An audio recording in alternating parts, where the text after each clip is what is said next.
Famille, justice, enfance. Bonjour et bienvenue dans Famille, Justice, Enfance, nouveau direct.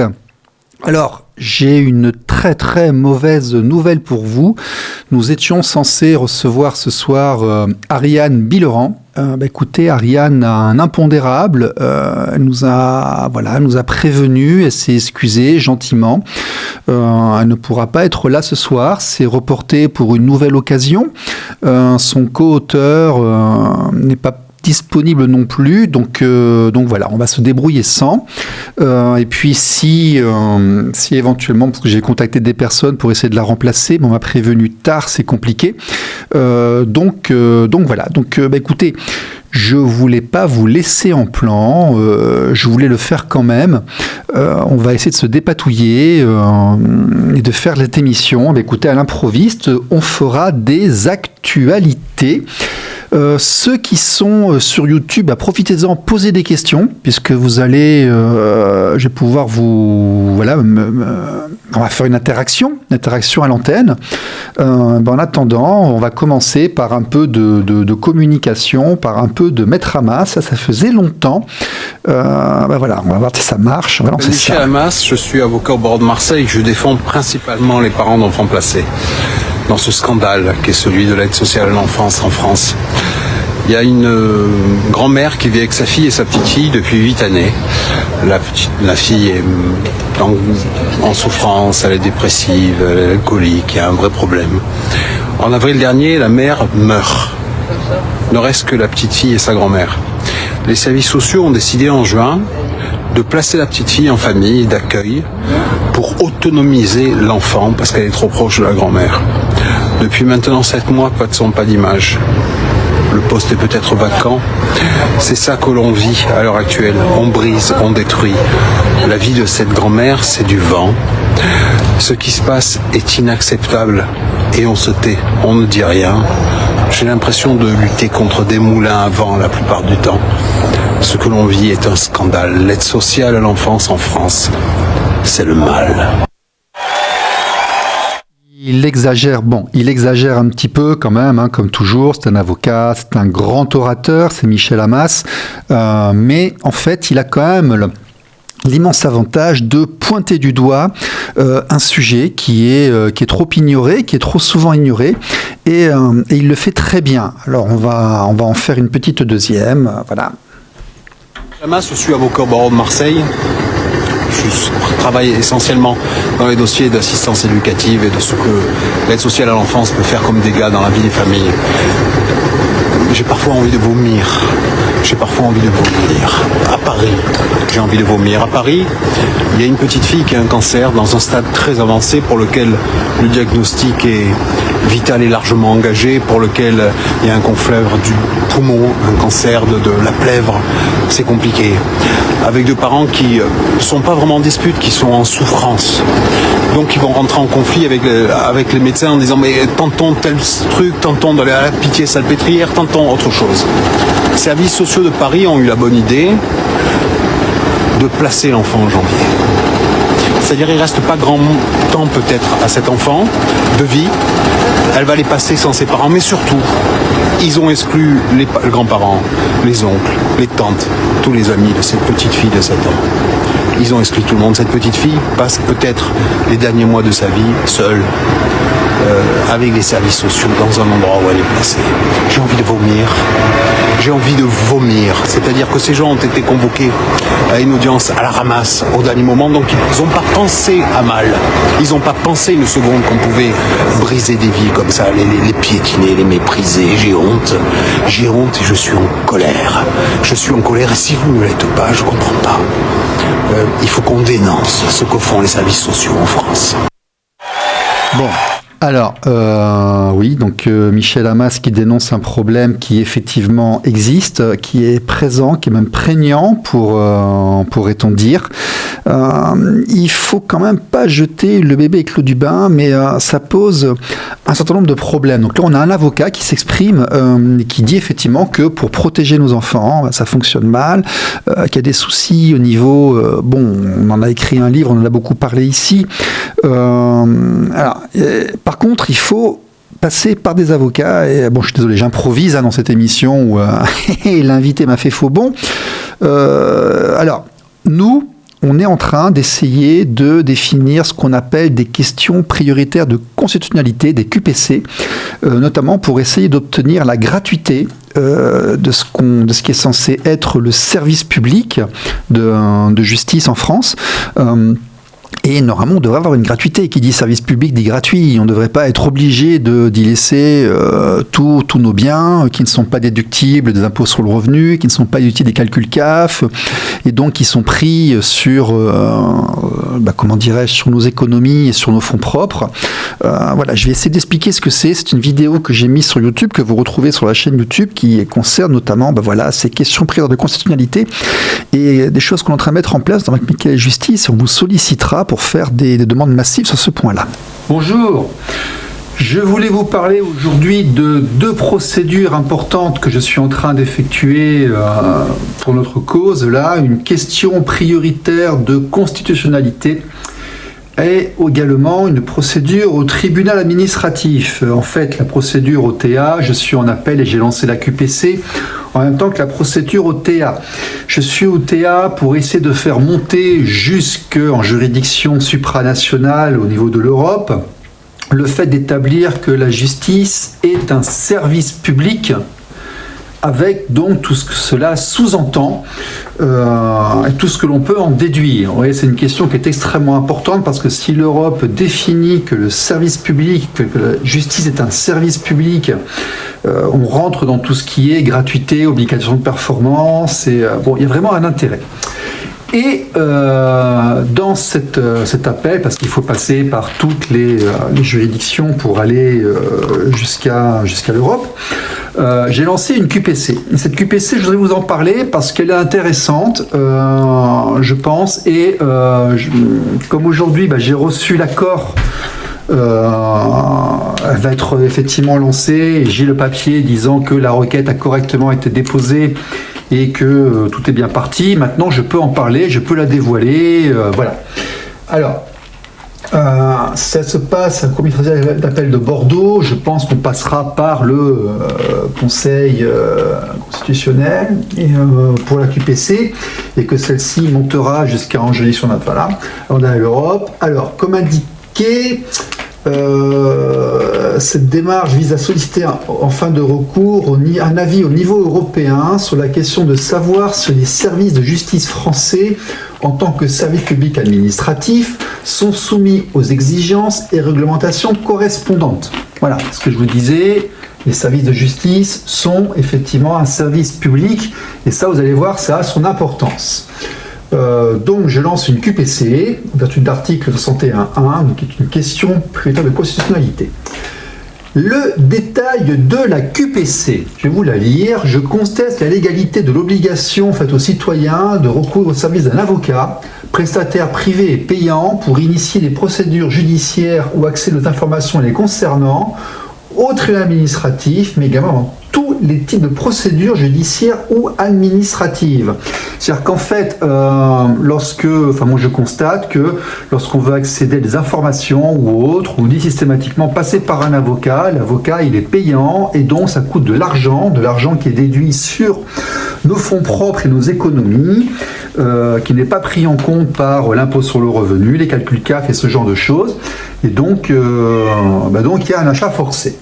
Alors, cette obligation constitue selon moi un droit libéral. Je parle du droit d'accès à la justice, article 16, la Déclaration des droits de l'homme, l'égalité entre les citoyens riches et pauvres.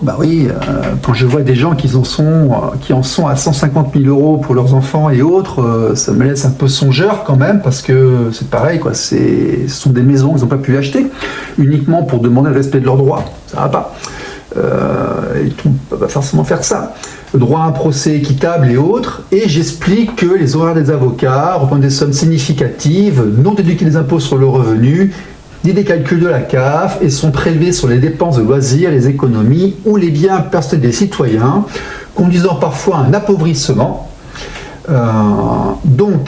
L'observation, la pratique empirique entre les avocats, en plus, généralement, les avocats n'aiment pas beaucoup critiquer le système judiciaire, n'aiment pas beaucoup critiquer l'État ou leurs propres confrères, et très souvent, ils se placent en vendeurs de procédures et afin de défendre les droits, de conflictualiser, ça allonge certaines durées. Donc je dis que l'accès à la justice est compromis pour les citoyens n'ayant pas ou plus les moyens de se payer des services juridiques de qualité, mais ça fait également une surcharge des services judiciaires par une multiplication de procédures redondantes et autres. Et puis surtout, il y a beaucoup de choses qu'on peut faire nous-mêmes, et lorsqu'on peut les faire nous-mêmes, je ne vois pas du tout pourquoi ce serait obligatoire d'utiliser un prestataire payant pour les faire. Dans ces circonstances, par exemple, pour faire un appel au tribunal administratif, on vous impose d'avoir un avocat. Moi, j'ai téléphoné, je leur ai dit, qu'est-ce qu'il fait l'avocat? Ben non, il va sur Télérecours citoyen, il envoie un email avec le truc. Vous voulez, je donne 200 balles à un avocat pour qu'il vous envoie un email. Mais moi, je peux le faire, l'email. J'ai pas besoin d'utiliser un avocat. Et pour les cours d'appel, c'est pareil. Il y a des choses qui sont pas... il y a des gens qui vont être convoqués aussi au tribunal, en correctionnel ou autre. Ils voudraient savoir ce qu'on leur reproche en détail, avoir accès au dossier. Un âne, c'est uniquement l'avocat. Mais attendez, on n'est pas non plus les dégénérés, nous on sait lire, on peut comprendre des choses. On n'a pas à imposer un prestataire privé en libéral pour des services régaliens. Voilà, tout ça. Donc ça, c'est intéressant. Et je voulais vous en parler. Et peut-être qu'il faudrait qu'on soit plusieurs à le faire et qu'on fasse un mouvement collectif là-dessus. Voilà. Pour terminer, je vous renvoie encore sur l'ouvrage juridique, qu'en fait, en grande partie, un ouvrage juridique, une proposition pour la famille et la protection de l'enfance. Je sais que beaucoup d'entre vous l'ont lu. Essayez de mettre une bonne chronique sur Amazon. Faites pas comme Gaël, là, le mauvais joueur qui est un petit taquin. Et puis, je vais aussi lancer prochainement une série de dialogues avec ceux qui l'ont lu pour avoir leur avis et qu'on discute ensemble. Voilà. Mais aujourd'hui, c'était donc sur cette QPC, je voulais vous en parler parce que, question prioritaire de constitutionnalité, il faut qu'on arrive à faire en sorte que l'on puisse se débrouiller par nous-mêmes, que ce service public, on n'a pas besoin d'un prestataire pour faire une déclaration d'impôt, on n'a pas besoin de payer quelqu'un pour aller s'occuper de nos affaires de sécurité sociale, ou d'être passé à la CAF, ou voilà, on en prend un vraiment si on n'y arrive pas et que c'est compliqué, mais c'est pas une obligation. D'accord, ben là c'est pareil, quoi, pour avoir une conduite de gaz ou acheter une carte grise, on ne nous impose pas de payer par quelqu'un qui prend son bifton au passage, quoi. Ben là c'est pareil, et c'est le but de cette QPC. Dites-moi en commentaire ce que vous en pensez, n'oubliez pas de vous abonner à la chaîne, et puis à très bientôt. Dans les émissions de radio, il y a une sacrée belle liste d'invités qui arrivent également. Salut, bye bye. RLP. Radio libre en Périgord. Famille, justice, enfance. Voilà, donc j'espère que vous avez compris de quoi il s'agit. On devrait avoir des nouvelles ces prochaines semaines, on est en train d'y travailler. Ça va être maître Vanessa Frasson qui va travailler dessus, avec peut-être d'autres aides pour faire ça. Bon, c'est une donnée importante et visiblement, il y a du monde qui s'y intéresse. Autrement, j'ai parlé d'un autre thème. J'avais fait une vidéo sur cet été dessus.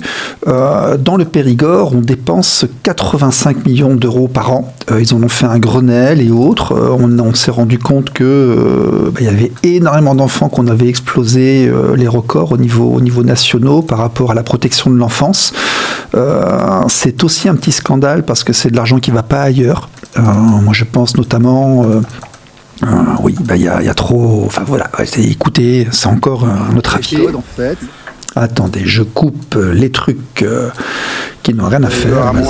Campagne. Petit rappel, parce que... Attendez, c'est YouTube qui lance automatiquement les vidéos sans demander avant. On va refaire depuis le début. Voilà. Bonjour mes amis, depuis le Périgord, mon petit Périgord à moi, la campagne. Pour se tenir au courant des nouveautés. J'ai décidé d'aller faire des petites vidéos courtes de temps en temps lorsque je vois l'actualité intéressante. Vivre en Périgord, c'est le journal de juillet-août 2024. J'ouvre à l'intérieur, là, je vois un magnifique article sur États généraux, enfance, famille. J'essaierai de vous le mettre là en commentaire ou je mettrai sur le site. Le département et ses partenaires écrivent la feuille de route 2024-2028. Ils ont donc fait des états généraux de la protection de l'enfance et de la famille. Et là, on apprend quand même que le département consacre 85 millions d'euros par an à l'aide à l'enfance. Ça veut dire les placements, les AEMO, la protection de l'enfance. Donc ils sont à plus 40% sur 4 ans. Moi je vous avais parlé un petit peu de la juge des enfants de Périgueux, qui d'ailleurs a été démise de ses fonctions il y a un an, et qui avait explosé les statistiques au niveau national. 85 millions d'euros. 85 millions d'euros pour... alors à ce jour, 1755 enfants sont placés en Dordogne. Je ne sais pas d'où viennent leurs chiffres. Encore une fois, ils n'ont pas fait leur transition numérique et je pense qu'ils sont vraiment sous-estimés. En tout cas, on n'a pas le nombre d'enfants qui sont suivis par les AEMO. On n'a pas le nombre d'interventions. Il faut savoir que la Dordogne est un département qui est quand même très peu peuplé par rapport à d'autres départements français. 85 millions, il y a 100 départements. Ouais, quand on dit qu'on est à 9 milliards d'euros par an, passons. Quand on dit que c'est améliorable, oui. Ah oui, tout à fait. Alors, question centrale, comment repenser l'accompagnement des familles et des enfants en prévention et en protection ? Écoutez, c'est simple. Vu qu'il n'y a pas assez d'éducateurs et qu'une mesure d'AEMO, ça veut dire... moi, j'en ai une mesure d'AEMO. D'ailleurs, si vous voulez connaître mon histoire, vous allez sur Patreon. Mes choses privées, c'est là-bas que je les mets parce que, voilà, il faut que ça reste entre nous, entre personnes privées. Puis en plus, quand je me lâche un petit peu, je ne peux pas tout dire sur YouTube non plus. Et donc, une mesure d'AEMO, qu'est-ce que ça veut dire ? Ça veut dire que la nana, en fait, moi, cette année, je l'ai vue 2 fois. Je l'ai vue à l'audience du juge des enfants, je l'ai vue une fois fin janvier, me demandait comment j'allais, si j'étais pas mort, tout ça. Et je l'ai eu au téléphone lorsqu'elle m'a averti que ma fille changeait d'école parce que sa mère voulait plus payer l'école privée. C'est tout. Voilà. Donc le suivi éducatif de l'émission de l'État, du département, dans la protection de l'enfance, qui se fait de manière comme ça, sur un appel au 911, une instite qui n'est pas contente, une infirmière à l'hôpital qui dit le monsieur il s'est un peu énervé, tout ça. Derrière, en fait, il y a ça, il y a 85 millions d'euros. Et alors par contre, il y a des gens qui mangent. Là, c'est clair qu'il y a des gens qui mangent. Mais ça, on va en reparler. Et je pense que l'année prochaine, en émission de radio, on va monter un petit peu en intensité. Parce qu'on a gagné en renommée, là, puis en crédibilité. Donc on va essayer d'avoir en face de nous des gens un peu plus haut placés, qui ont un peu plus de voix, et on va discuter un peu plus avec eux. Voilà. Voilà, ça c'est le Périgord, mais vous savez, on est à un stade où ici on a des fédérations de parents, des enfantés, des gens qui se mettent ensemble parce qu'ils n'arrivent plus à avoir accès à leurs enfants. Il serait 85 millions d'euros, il y a des gens qui mangent, il y a des gens qui en profitent. Ça c'est clair et net. Voilà, on parle d'argent public, c'est une cause intéressante et effectivement l'allusion c'est pour le groupe SAPA, Stop au placement abusif dont vous avez déjà pu entendre parler. On va notamment avoir bientôt sur les antennes les fondateurs du mouvement SAPA des Landes, Karine et Christophe. Et puis dans les invités, il faut que je vous annonce aussi Maître Domergue, qui est un ancien magistrat, qui est un avocat, qui est quelqu'un de haut niveau, une pointure, qui va venir aussi également au niveau des invités. On va continuer par des petites chroniques littéraires. Au niveau des chroniques littéraires, je voulais vous parler d'un ouvrage que j'ai beaucoup aimé, qui est celui de monsieur Sébastien Dupont, un Que sais-je sur les pères et la paternité. Voilà, c'est une chronique YouTube que je vous diffuse aujourd'hui pour vous. Parce que les émissions reprendront à la rentrée, c'est Sébastien Dupont, les pères et la paternité, aux éditions Que sais-je. Sébastien Dupont, vous le connaissez, on avait plusieurs émissions avec lui. Il est docteur en psychologie, thérapeute familial, responsable du diplôme universitaire de thérapie familiale de l'Université de Strasbourg. Il a écrit plusieurs ouvrages et c'est un livre extraordinaire sur un sujet méconnu. Et il nous explique que être père entraîne des transformations biologiques et psychologiques et psychiatriques. Il nous explique la différence du comportement paternel, de la parentalité paternelle au fur et à mesure des époques. Et il nous parle aussi d'homoparentalité.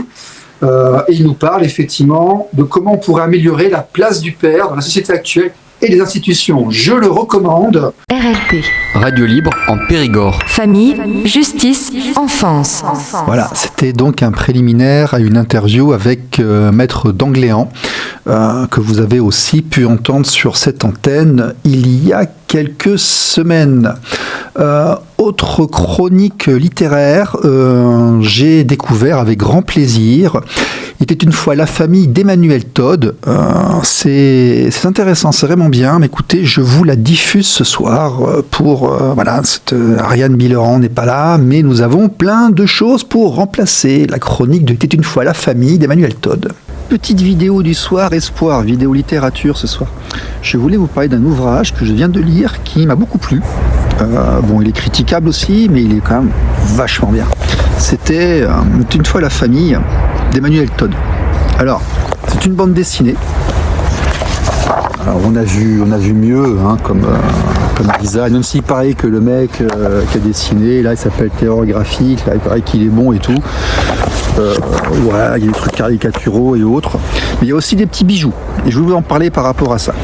Pour ceux qui savent pas, Emmanuel Todd, en fait, c'est un sociologue, c'est un des plus grands sociologues des systèmes familiaux. C'est même un des experts mondiaux des systèmes familiaux. Et il vient nous expliquer ce que c'est qu'une famille nucléaire, qu'une famille communautaire, qu'une famille souche. En quoi ça consiste ? Pourquoi est-ce que le type de... en cas, la famille nucléaire, ce sont quand même des pages qui expliquent bien, quoi. Qu'est-ce qu'un système familial nucléaire ? C'est-à-dire que ici il va expliquer, il y a un ménage nucléaire, c'est un homme, une femme qui font des enfants. Lorsqu'ils se séparent, lorsque les enfants s'en vont, ils vont se séparer, refaire des enfants, des familles, comme on vit nous beaucoup en Occident, égalitaire comme c'est en France, l'héritage est à égalité entre garçons et filles.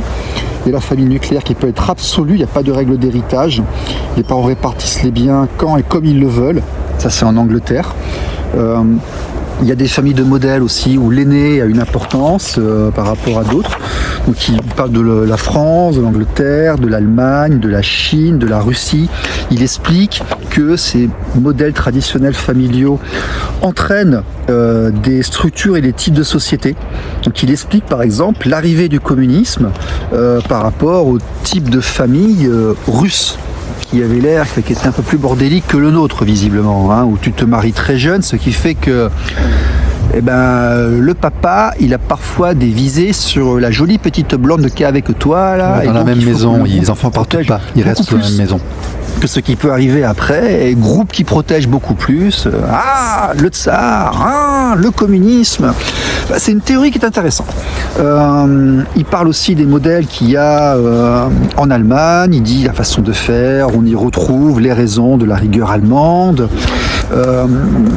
L'Angleterre, la Chine, le Japon, pas mal d'endroits. Et c'est vraiment intéressant cette vision de dire le système familial influence la façon dont la société se comporte, ou plutôt la société est influencée par la manière dont le modèle familial s'effectue, est vraiment passionnante. Ça, j'ai beaucoup aimé. C'est une façon de rentrer dans la sociologie d'Emmanuel Todd que j'aime beaucoup. On va rejoindre Marc Mangin sur ça. Lui, il dit que la crise occidentale, la crise de la famille est aussi liée au brassement de population. Qui dit brassement de population dit brassement de type de modèle de famille. Et donc, il n'y a plus de modèle commun. En fait, puisque toutes les cultures se mélangent, tous les types de familles se mélangent. Et quel type de famille privilégie-t-on au détriment de laquelle? De quelles habitudes? Et quelle société cela entraîne-t-il? C'est intéressant. Je vais vous en parler. C'est Emmanuel Todd. Il était une fois la famille. C'est un ouvrage passionnant. Il coûte 23 €, mais il pèse lourd. On peut s'en servir aussi pour résoudre des problèmes. Voilà. Quand vous avez le chat qui miaule trop fort ou ce genre de choses. C'est un bel objet aussi. Voilà. Qui vous aidera à rentrer dans la sociologie de la famille et dans le monde de Monsieur Emmanuel. RLP.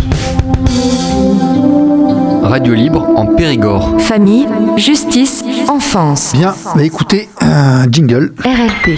Radio libre en Périgord. Famille, justice, enfance.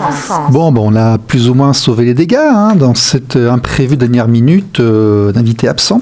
Et on va terminer avec la chanson de la semaine. C'est la chanson de la semaine sur RLP. Voici maintenant la chanson de la semaine. Famille, justice, enfance.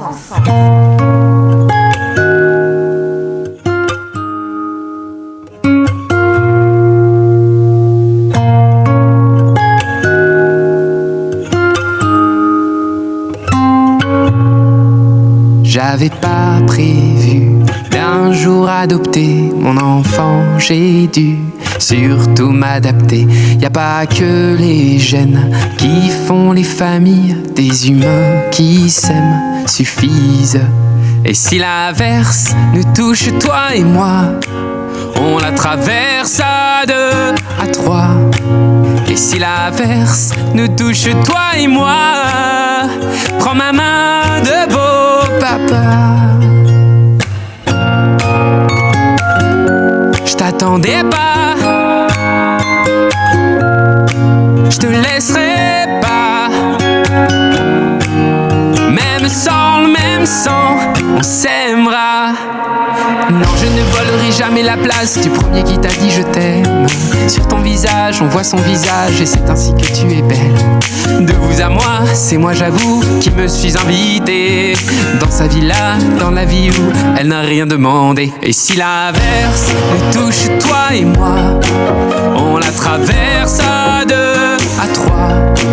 Et si l'averse nous touche toi et moi, prends ma main de beau papa. Je t'attendais pas,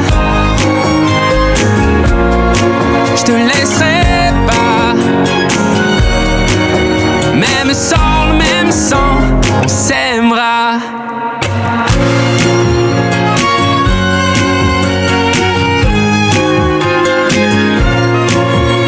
On s'aimera.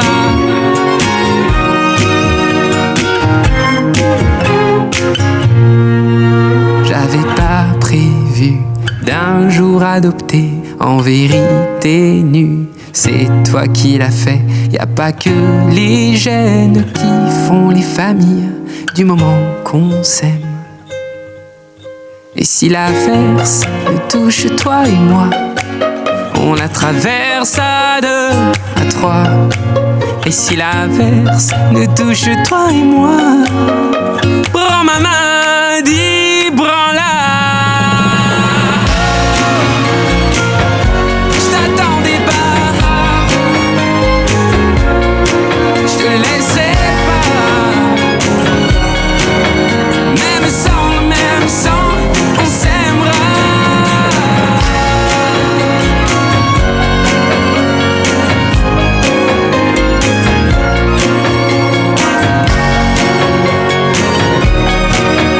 Même sans le même sang, on s'aimera.